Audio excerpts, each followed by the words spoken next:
Guys, এই গ্রামে যারা থাকতো তাদের অধিকাংশ হচ্ছে ডাকাত। ये सब क्या देखना पड़ रहा है। যেমনটা এখানে দুইটা লোক ঘোড়া নিয়ে আসতেছিল,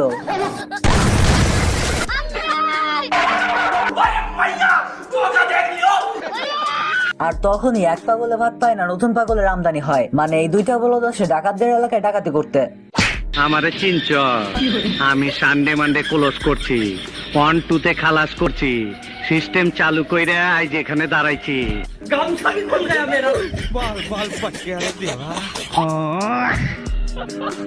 এখন যেহেতু এখানকার সকলে এক একজন কুখ্যাত ডাকাত, এজন্য এই বলদের ভয় কেউই পায় না। जूस पिला दो मौसम्बी का।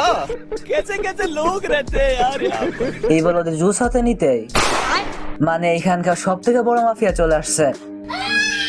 আমার আসল পরিচয় পাইলে তুই খারায় মুইতা দিবি। বাট এই মাফিয়া তো বন্দুকটাই খেয়ে নেয়। ये सब क्या देखना पड़ रहा है। তুমি জানো না, আমি ইচ্ছা করলে তোমার চুলকানির মলম লাগাই দিবার পারি। আমার মাফ করে দে হুজুর।